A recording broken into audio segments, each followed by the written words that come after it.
Ignite your curiosity with Austin Next. We're watching Austin transform from a thriving ecosystem into a global superstar. With our host, Jason Scharf, we aspire to better comprehend the true nature of innovation. Together, we will uncover what makes a successful ecosystem and navigate the technologies shaping our future. Now let's dive into what's next.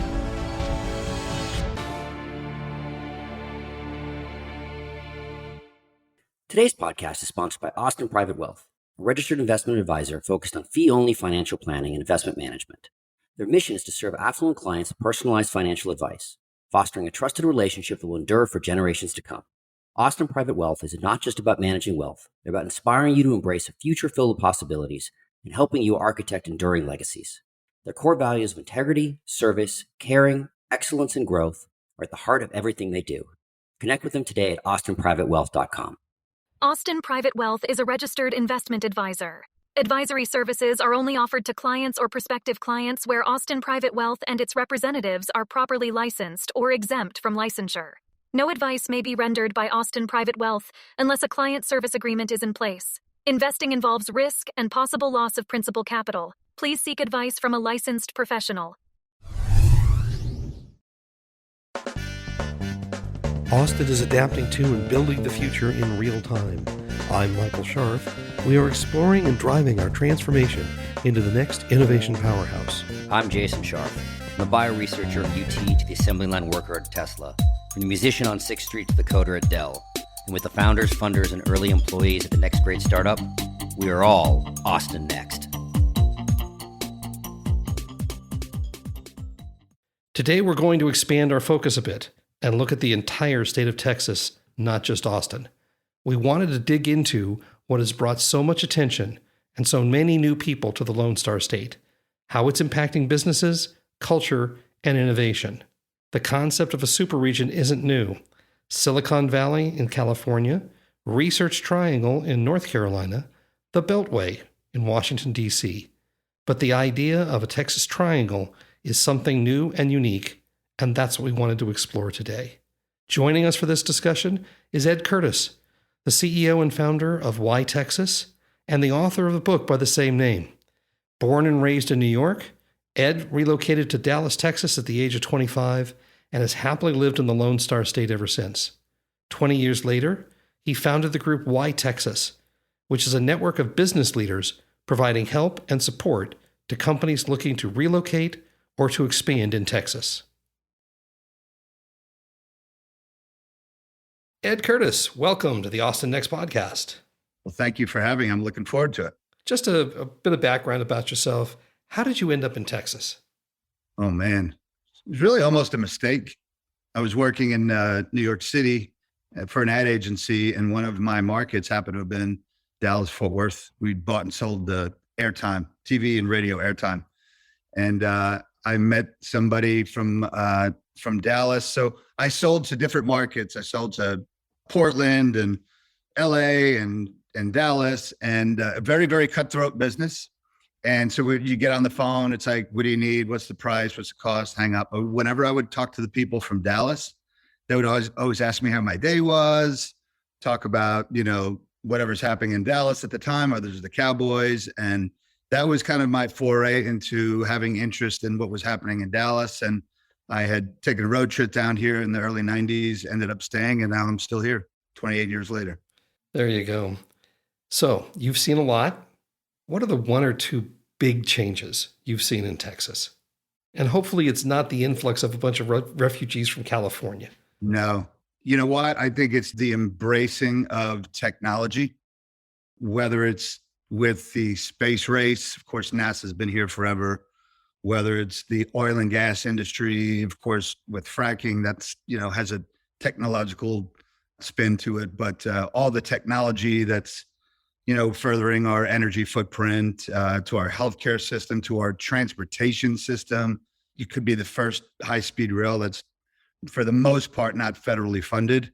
So I think, that entrepreneurial spirit, which everybody says, but I think it's that the bridge between that and this technology revolution that I believe Texas is leading the nation in. That's what I see. Great. So tell me, what is YTexas? How did you start it, and what is it geared towards? Well, I started it as an idea. And the idea was I had moved here myself as a young man. I was not a businessman. I had moved to Texas. I did not know anyone.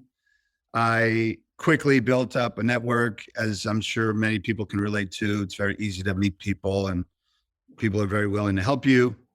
And I was in the midst of my banking career. I was fortunate enough to spend some time with the governor's office of economic development through an organization called Texas One that was basically a platform for anyone in business to go on delegation trips with the Office of Economic Development, the Secretary of State, the governor, just to sell Texas to other states and even other countries on the benefits of doing business here.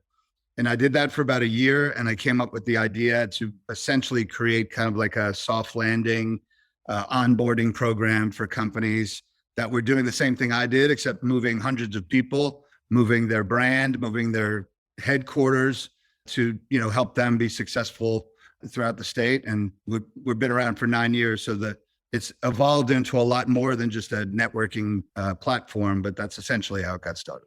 And YTexas is different because you focus on companies that have already made that decision to move to Texas, right?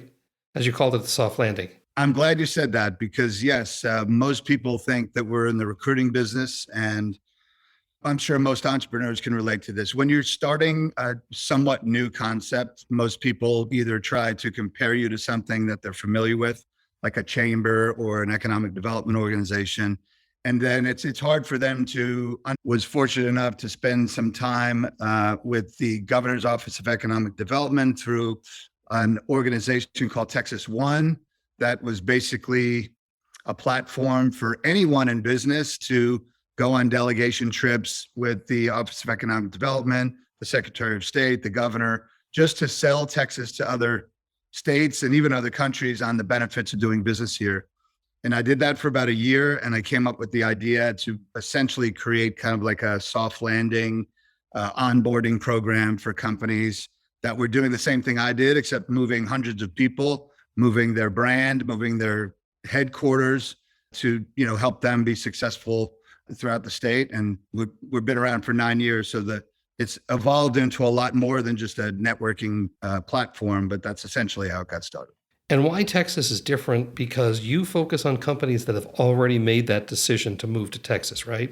As you called it, the soft landing. I'm glad you said that because, yes, most people think that we're in the recruiting business, and I'm sure most entrepreneurs can relate to this. When you're starting a somewhat new concept, most people either try to compare you to something that they're familiar with, like a chamber or an economic development organization. And then it's hard for them to understand what you're trying to do if it's something that, for the most part, has never been done before.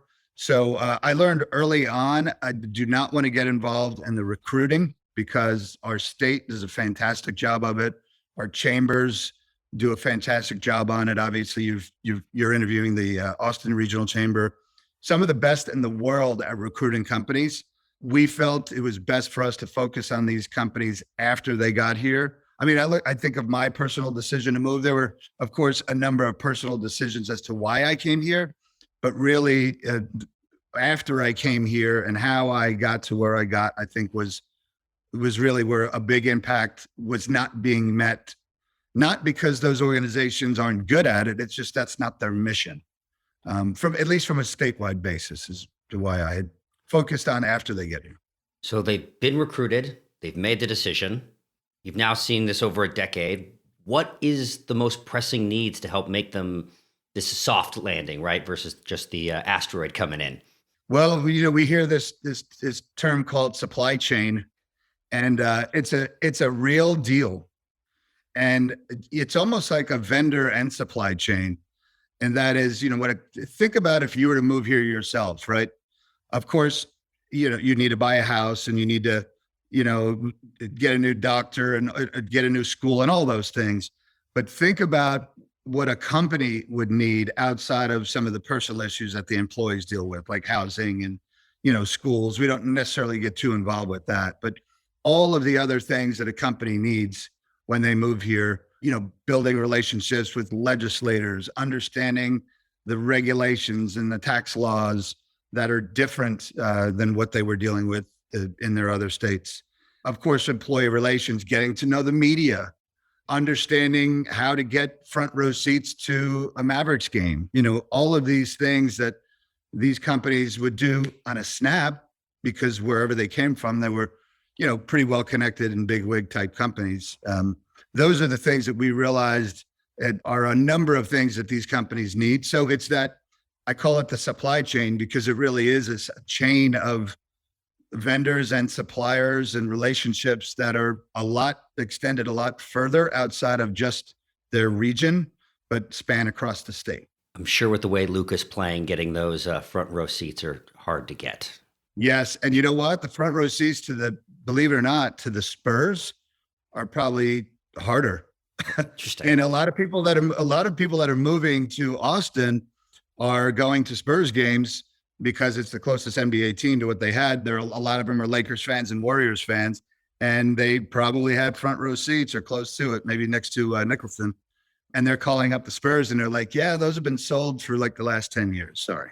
It's an interesting how those things kind of change. So over the past 10 years, has it been changing the needs, right? A lot of the things that you mentioned, media, legislation, entertainment, seems like things that would set in motion. Now, you may have talked to different people 10 years ago than today. You may have different entertainment environments, but given the increase of people kind of moving here, and I think it's just been accelerating, what are the different things that are coming up that have been changing recently?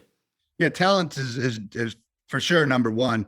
But what I like to talk about that most people don't talk about is this supply chain. And what I mean by that is we live in an on-demand world.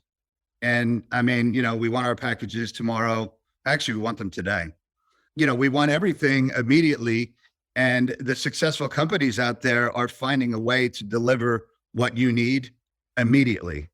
And because of our centralized location in the United States, because we have a very aggressive and active port of entry that can bring in, import and export materials, we have world-class airports, all those things that the economic development corporations use in their toolbox to recruit these companies is really relating to everyday people. And that's why you see Amazon making a huge investment in Texas.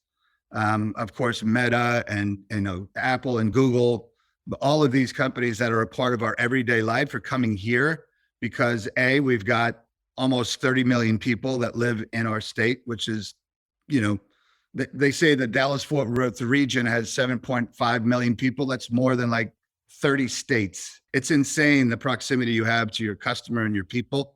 So that's what I would say is that this supply chain of information and content and transportation is really putting us in a great spot. So you combine the innovation that's happening and our, luck that we happen to be in the central part of the United States is a big factor. So on the supply chain side, one of the things that we've noticed in Austin, and I'm going to make an assumption that the rest of the triangle goes this as well, is the significant manufacturing base that we have and that it continues to grow, right? Like here in Austin, we have Samsung announcing the $17 billion semiconductor plant, and literally every week we're hearing about other semiconductors coming here. How much does that change in the supply chain? To your point that people are coming here because we're not going to physically build the stuff here and that reshoring. How much is Texas really able to take advantage of that? Well, it's all about land. Look, Tesla took down 2,100 acres of land that is within earshot of a major university. Like, where in the world can you get that? And it's been sitting there forever. And, Elon Musk, I'm sure, took a trip down here and was like, what? and you see that happening across the state. And I use the Tesla story a lot because I really do feel like that brought other billionaires, if you want to call them, and other large employers to really take a closer look to say, wow, you're right. There's still a lot more land that is in relative proximity to highly educated people and master planned communities that, don't have to be created out of the clear blue sky. And so, I think it's just a combination of land and the fact that we do have an educated population. We have a great highway system, a great rail system that's been here for decades. And now these smart people are capitalizing on that. It's interesting. I literally read an article like 1 or 2 days ago. Obviously, that Elon's been in the news a lot recently, but mentioned the fact that he looked at this area in 2014, 2015, and he was looking at Taylor. So that probably the same plot of land that Samsung ended up getting, ended up taking. And also, I think it's a lot more usable land. I mean, I think one of the things that was fascinating to me is, coming from California, if you go an hour and a half, east from the water, you start getting into, especially down south, yeah, there's lots of open land that's desert. No one wants to be here. What was interesting to me was my family and I, we drove up to the Dallas, the Texas State Fair. So we drove from Austin to Dallas. And I want to say, I remember having this moment either like right after Waco or before, and kind of looking out, I'm like, yeah, there's nothing here, but that's because there's nothing here. It looks perfectly nice and it's green. It's, and you can you plop a city down here. So you have that much more of that kind of usable land and, the growth that can come along with it, right? You see that especially in building in Austin is we're seeing more and more building in the kind of surrounding regions because there's that physical space to do it. Yeah, I think when you talk to people from the coasts, whether it's or Chicago, New York, LA, commutes and distance is not a big deal. Like I remember I grew up in upstate New York, and if we wanted to go to the beach, we had to drive 3 hours to get to the beach. It was just, that's what you had to do. It wasn't a big deal. Most people, it was an hour and a half to commute to work, whether you were taking the train or you're driving, with the bridges and the tunnels and tolls, it wasn't a big deal. So we think about Waco. My gosh, it's only an hour from Austin. I mean, most Austinites would think Waco is like, forget it. There's no way I'd go there because it's too far. Well, now you've got people that are very, very used to driving an hour or 2 hours or 3 hours, which is a trip to Dallas from Austin or Houston to Austin. And they're coming here saying, why shouldn't I go to a Rockets game on a Friday night? It's only a 2.5 hour drive, where we would never dream of doing that. Right. So I think we're shrinking in that regard because people that are moving here see that as not that far away. So we've talked about a lot of the needs when the companies come here, the supply chain in all of its forms. How are they integrating though with the innovation ecosystem? So they've got the supply chain that they need. How does it go the other direction? Well, that's honestly, I think that's the most attractive thing for these companies is the willingness for our legislators and our universities, their willingness to work closely and listen to what the private sector has to offer. All politics aside, of course, we say that we're business friendly and people identify what business friendly is in different ways. But business friendliness is your legislator saying, okay, well, look, you need this to hire more people or to innovate or to create more products. What can we do to stay out of the way? And the willingness, whether they pass legislation or agree or disagree, isn't as important as they're willing to listen. And when I talk to these companies that move here, they can't believe that, hey, when I call a legislator, he or she will actually sit down with me and ask me what I'm looking for. The same thing with the colleges and the universities. I mean, look, UT is one of the best at collaborating with the private sector and entrepreneurs. And you see that in Rice and Baylor and SMU. It's prevalent in this state. And again, these are just things that we as Texans, I'll say we as Texans because I lived here almost 30 years, take for granted.